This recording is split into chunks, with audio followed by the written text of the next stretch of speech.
Hello guys, you are very warm welcome to our channel love story teller. और guys, आज मैं आपके साथ माफिया लोड का नेक्स्ट पार्ट लेके आई हूँ। और गाइस, पिछले दिनों ना मैं कुछ फ़ैन फिक्शन लिखने में इतनी ज़्यादा बिजी थी, क्योंकि मैंने सोचा है कि जो मैंने फ़ैन फिक्शन यूट्यूब पे शेयर की है उन्हें मैं अपने वॉटपैड पे भी शेयर कर दूँ, जिससे मैंने नया अकाउंट बनाया है। तो बस मैं उन्हें लिखने में इतनी ज़्यादा बिजी थी कि मुझे टाइम ही नहीं मिल पाता था रिकॉर्ड करने का, क्योंकि अगर मैं एक दिन में 1 या 2 चैप्टर भी लिखती थी तो मेरे 8 से 7 घंटे यूँ ही चले जाते थे, जिसकी वजह से मुझे रिकॉर्डिंग का टाइम नहीं मिल पाता था, क्योंकि बाकी टाइम मुझे अपना भी काम करना होता है, बहुत सारी चीज़ें देखनी होती हैं।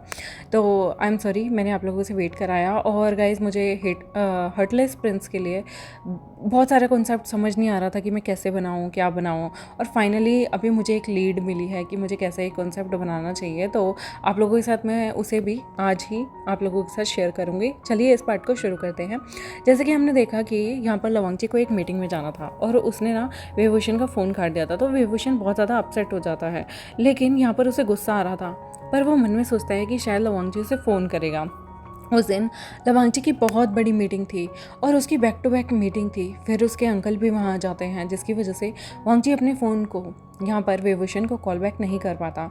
विभूषण बहुत ज़्यादा अपसेट हो जाता है, क्योंकि उसे अब कंफर्म हो गया था कि न्यू हसेंग जो है वो डेट कर रहा है लवांगची को, और लवांगची जो है उसका किसी ना किसी से अफेयर है, जहाँ पर वो बिज़ी है। इतना बिज़ी है कि उसने विभूषण को कॉल बैक करना ज़रूरी नहीं समझा। तो विभूषण भी गुस्से में यहाँ पर अपने फ़ोन को स्विच ऑफ कर देता है और चुपचाप जाके नी मिंगजू के पास बैठ जाता है। उसका कोई भी दोस्त नहीं था, तो वो नी मिंगजू के सामने ना जब जाके बैठता है वो बहुत ज़्यादा गुस्से में था, और वो नी मिंगजू के पास ही खिड़की पर आकर ऐसे ही उसकी आंखों से आंसू छलक जाते हैं। नी मिंगजू उससे पूछते हैं कि क्या हुआ, तुम रो क्यों रहे हो। यहाँ पर उनका दिल भी पसीजा जा रहा था कि आखिर इस ओमेगा को क्या हो गया है, जो हमेशा से खुश रहता है, मस्ती करता है।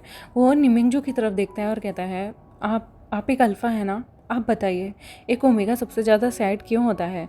यहाँ पर नीमिंग जो कहते हैं, मुझे इसका कोई एक्सपीरियंस नहीं, लेकिन मैं इतना जानता हूँ कि तुम्हें कोई ना कोई बात बहुत ज़्यादा हर्ट कर रही है, तभी इंसान के आंसू निकल के आते हैं, वरना इंसान बहुत बड़े दर्द को भी सह जाता है। आंसू तब निकलते हैं जब वो पेन हद से ज़्यादा बढ़ जाता है, और सबसे ज़्यादा तो शॉकिंग स्टेट में इंसान तब चला जाता है जब वो पेन शायद वो सह ही नहीं पाता।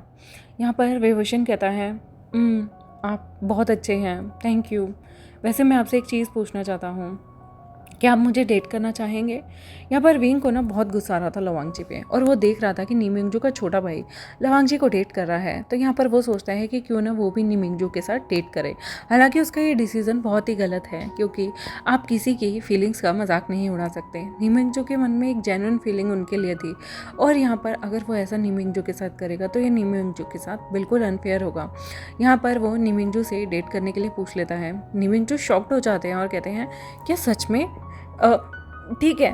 तो यहाँ पर विभूषण कहता है, जब आप ठीक होंगे तो हम डेट पे चलेंगे। मैंने कभी किसी को डेट नहीं किया, मुझे कोई एक्सपीरियंस नहीं है। मैं भी फील करना चाहता हूँ कि कैसा लगता है जब हम किसी अल्फ़ा के साथ घूमते हैं।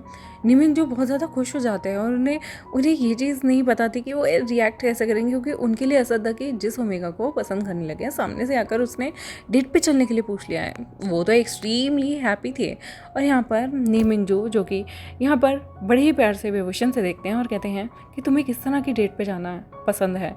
विभूषण कहता है, मुझे इसका कोई आइडिया नहीं, हम मूवी चल सकते हैं। मैंने बहुत टाइम से मूवी नहीं देखी, और जब से मैं यहाँ आया हूँ मुझे खुद के लिए वक्त ही नहीं मिलता। निमिंगजू का दिल तो ऐसा था जैसे उन्हें अभी हार्ट अटैक आ जाएगा, और वो तो खुशी के मारे पागल हो गए थे। यहाँ पर न्यू हसेंग आता है ना, जो कि थोड़ी देर के लिए फिर से बाहर चला गया था। वो अपने ब्रदर को जब विभूषण से बातें करते देखता है ना, तो वो उन्हें बातें करने देता है और बाहर निकल जाता है। यहाँ पर न्यू हसेंग शिजन को फ़ोन कर रहे थे। शिजन उसका फ़ोन उठा लेते हैं और उससे बोलते हैं कि तुम मुझे डिस्टर्ब क्यों कर रहे हो। न्यू हसेंग कहता है, मेरा आपके अलावा कोई भी नहीं है, आप जानते हैं मैंने आपको हमेशा से पसंद किया है, तब से जब से आपके साथ मैं रहने लगा हूँ। याद है आपको, एक बार आपने मुझे बचाया था बुली होने से। मैं तब से आपको बहुत ज़्यादा एडमायर करता हूँ, प्लीज़ आप मुझसे ब्रेकअप नहीं कर सकते। शिजन यहाँ पर कहते हैं कि मैं जानता हूँ, पर मैं तुम्हें छोड़ना चाहता हूँ। तुम जानते हो ना हमारे माँ बाप का क्या एंड हुआ था, मैं वो एंड तुम्हें नहीं दे सकता। तुम्हारे ब्रदर के लिए तुम सबसे ज़्यादा प्रीशियस हो। यहाँ पर न्यू हसेंग कहता है, मुझे लगता है मेरे ब्रदर को कोई मिल गया। यहाँ पर शिजन शॉक्ड होते हुए कहते हैं, मिल गया मतलब। वो कहता है, जिस हॉस्पिटल में मेरे ब्रदर यहाँ पर काम करते हैं ना, वहाँ पर एक ओमेगा डॉक्टर है, वो बहुत ही क्यूट है और मुझे लगता है मेरे ब्रदर उसे बहुत पसंद करते हैं और जल्दी उनकी लाइफ सेटल हो जाएगी। फिर मैं अकेला रह जाऊँगा। और तुम क्या चाहते हो, मैं कहाँ रहूँ? तुम चाहते हो मैं दूसरे अल्फ़ा के साथ अरेंज हो जाऊँ और उसके बाद तुम चाहोगे बिना तो मैं तुम्हारे पास मुड़ के नहीं आऊँगा शिचन, अगर तुमने इस बार मुझे ठुकरा दिया तो। शिचनिया दिल पर पत्थर रखते हैं और कहते हैं, नी होसेंग, तुम मुझसे फालतू में बहस कर रहे हो। तुम जानते हो कि हम किसी ओमेगा को अपने पास नहीं रखते और तुम जानते हो हमारी माँ का क्या अंजाम हुआ था, फिर भी तुम उस अंजाम के लिए तैयार हो। नी होसेंग कहता है, मौत तो एक सच है ना शिचन, मौत से हम नहीं भाग सकते। मुझे क्या पता अभी मैं यहाँ से बाहर निकलूँ और मेरा एक्सीडेंट हो जाए और मेरी मौत हो जाए, लेकिन मैं इस रिग्रेट के साथ नहीं मरना चाहता कि मैंने अपने जिस इंसान से सबसे ज़्यादा प्यार किया उसके साथ वक्त नहीं बिताया। तुम चाहते हो मैं इस रिग्रेट के साथ ज़िंदगी भर मर जाऊं कि तुमने मुझे एक चांस नहीं दिया जबकि मैं तुम्हारे सामने बैक करता रहा। तुम्हारे माता पिता ने एक दूसरे को चांस दिया, उनकी डेथ भी हुई ना, तो एटलीस्ट उन्होंने एक दूसरे के साथ एक अच्छा लम्हा गुजारा था। पर मेरे पास मेरे अल्फ़ा के प्यार नहीं होगा तो बताओ मैं क्या करूँ आगे? हाँ, तुम चाहते हो मैं किसी दूसरे अल्फ़ा के साथ सेटल डाउन हो जाऊँ? क्या मैं मन ही मन तुम्हें कभी भुला पाऊँगा? और चलो तुम्हें भुला भी देता हूँ, क्या मैं उसे पूरे तरीके से एक्सेप्ट कर पाऊँगा? कभी सोचा है शिचन? और चलो मैं उसके साथ खुश भी रहूँ, तुम तो कभी किसी को अपनी ज़िंदगी में नहीं ला पाओगे ना। क्या ज़िंदगी है तुम्हारी? माफिया होकर पैसे कमाकर क्या फ़ायदा जब तुम 2 पल की खुशी भी नहीं जी सकते। शिचन कहता है कि मुझे सोचने के लिए टाइम दो, मैं सोचना चाहता हूँ।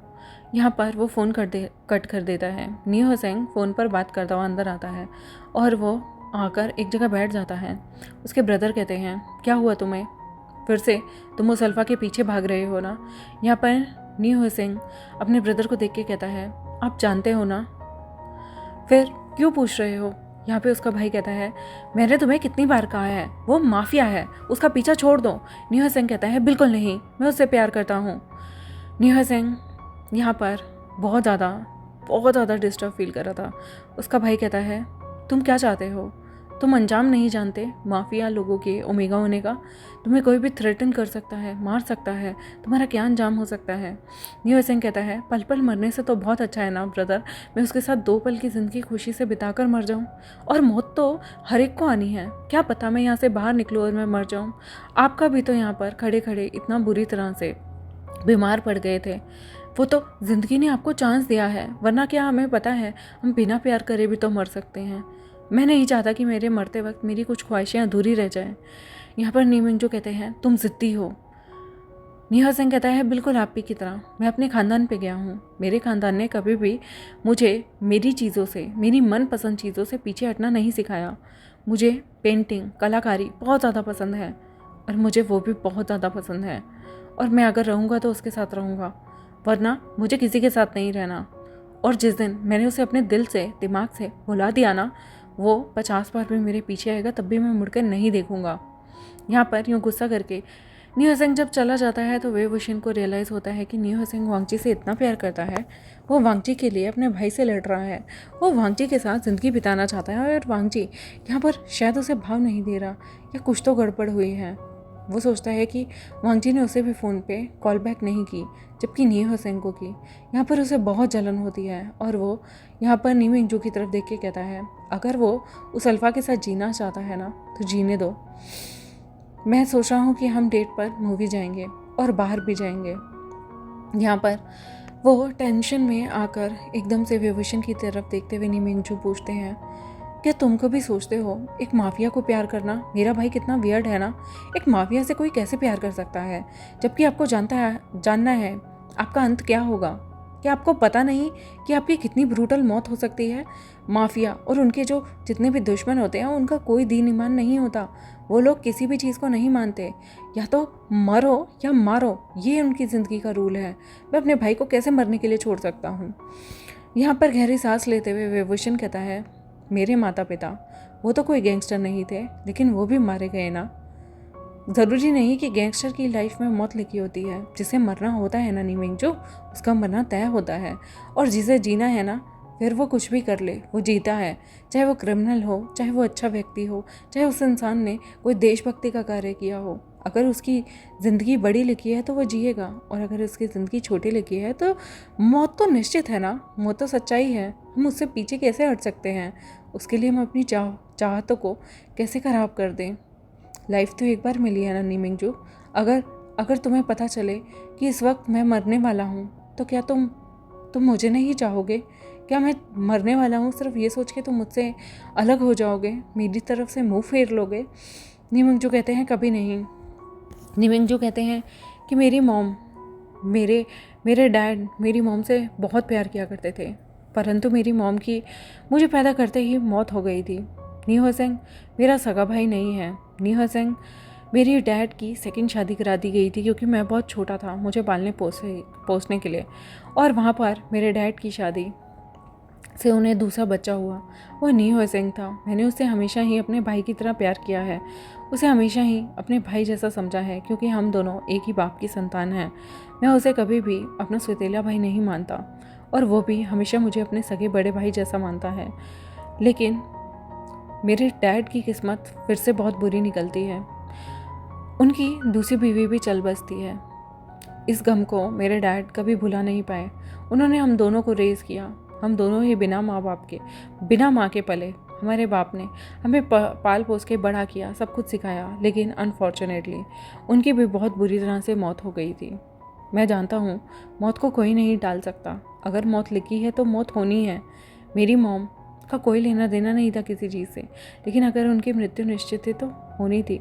पर मैं नी होसेंग को खोना नहीं चाहता। फैमिली के नाम पर मेरे पास वही बचा हुआ है। विभूषण कहता है तो तुम क्या चाहते हो? मेरे पास तो फैमिली के नाम पर कोई भी नहीं, मैं किसके पीछे भागूं? बताओ मुझे, क्या मैं अपनी इच्छाओं को पूरा ना करूं? तुम्हें पता है मैंने एक माफिया का ख्याल रखा, यहाँ पर वो वांगची का नाम नहीं लेता, और वो कहता है कि मैंने उस माफिया का जब ख्याल रखा ना, उसके बाद पता है मुझे क्या मिला? उस माफिया ने मुझे जेल के अंदर मारने की कोशिश की। सोचो, जिसकी मैंने जान बचाई वो इंसान मुझे मारने के लिए आया। ये ज़िंदगी बहुत ही अलग है, और अगर तुम्हारा भाई किसी को प्यार करता है और वो इंसान भी उसे प्यार करता है तो उसे प्यार करने दो, लेकिन अगर वो कहीं गलत जा रहा है, किसी गलत राह पे जा रहा है, तो उसे रोको, उसे बचाओ, कहीं इससे पहले देर ना हो जाए। निमिंगजू कहते हैं मैं उसे नहीं रोक सकता। अगर उसने उस इंसान से शादी करने की सोच ली तो वो करके रहेगा, और अगर उसने उसे भुलाने का फ़ैसला ले लिया तो फिर मेरा भाई उसे पक्का भुला देगा। मैं उसे अच्छे से जानता हूँ। तुम्हें पता है वो हमेशा से जानता था मेरी माँ अलग है। मैं उसकी माँ को अपनी माँ कभी नहीं मान पाता था, लेकिन फिर भी उसने हमेशा मुझे सगा भाई माना है। उसने कभी भी ये नहीं सोचा कि मैं उसकी माँ को अपनी माँ नहीं मानता हूँ। लेकिन मैं अच्छे से जानता हूँ वो बहुत ज़िद्दी है, वो मेरा भाई है। मैंने उसे हमेशा से आर्मी में भेजने का चाहा क्योंकि मैं चाहता था कि मैं और वो आर्मी के लिए सर्व करें, लेकिन वो कभी भी इस चीज़ में, इन झंझटों में नहीं पड़ना चाहता था। और तुम्हें पता है उसने कलाकृति को अपनाया। वो कहता है कि कलाकृति या जो कलाकार होता है ना, उसके मन में प्रेम भावना ज़्यादा होती है, इसलिए उसने ऐसी चीज़ को चुना जिसमें उसे प्यार मिले, सुख मिले। वो लड़ाई झगड़े दंगों से दूर रहना चाहता था, और आज वो एक माफिया के लिए पागलों की तरह मुझसे बहस कर रहा है। कितना स्टूपिड है मेरा भाई। विभूषण उसे शांत करते हुए कहता है चल करो, और ये सोचो कि अगर हम डेट पे जाएंगे तो हम क्या क्या करेंगे। यहाँ पर वो बड़े ही उखड़े मन से ये सब चीज़ें बोल रहा था। उसके मन में था कि वांगजी और नी होसेंग क्या सच में शादी कर लेंगे। यहाँ पर वो गहरी सांस लेता है और कहता है चलो अब तुम आराम करो, मैं भी जाता हूँ, थोड़ी देर सो जाता हूँ। वो अपने बेड पे जाकर लेटता तो है पर उसे नींद ही नहीं आती। वो पूरी रात करवट बदलता रहता है, लेकिन सुबह उसकी गहरी नींद आ जाती है, जिसकी वजह से निमिंगजू ने सबको कह दिया था। पहले तो वो सबसे पूछ रहा था विभूषण कहाँ है, लेकिन जब उसे पता चलता है ना कि विभूषण बहुत गहरी नींद सो रहा है तो वो विभूषण को उठाने से मना कर देता है। वो जानता था विभूषण दिन रात कितनी मेहनत करता है, और उसके बाद अगर उसकी नींद भी पूरी नहीं होगी तो उसकी तबीयत ख़राब हो जाएगी। निमिंगजू काफ़ी ज़्यादा खुश था। वो धीरे से निमिंगजू यहाँ पर नी होसेंग से कहता है कि मुझे बहुत सारी चीज़ें और फर्स्ट डेट के बारे में बताओ, मुझे कोई एक्सपीरियंस नहीं। नी होसेंग अपने भाई को बताने लगता है कि एक अल्फ़ा को ओमेगा के लिए क्या क्या करना चाहिए, जैसे कि फ़र्स्ट डेट पे उन्हें कोई रोमांटिक जगह जानी चाहिए और उनकी फ़र्स्ट डेट यादगार होनी चाहिए। उसे जितना ज़्यादा हो सके विभूषण को खुश रखने की कोशिश करनी चाहिए। अगर विभूषण फर्स्ट डेट पे खुश हैं तो ऐसा नहीं कि एक ही डेट पे खुश रखें। ये डेट ऐसी होनी चाहिए जो वो बुढ़ापे में भी याद करें तो उन्हें ये चीज़ याद रहनी चाहिए। यहाँ पर जो हमारा प्यारा लंचजन था वो सोचता है कि उसे नेहा सिंह के लिए क्या करना चाहिए, क्या उसे आगे बढ़ना चाहिए या नहीं। वो इसी तरह से पूरी रात सोच रहा होता है। और गाइस देखेंगे कि क्या होगा नेहा सिंह को लंचजन क्या अपने डर को कम करके अपना पाएगा या नहीं। मिलते हैं आपसे नेक्स्ट एपिसोड में। तब तक मेरे चैनल को सब्सक्राइब, वीडियोज़ को लाइक, बेल आइकन को प्रेस कर दें। Bye bye.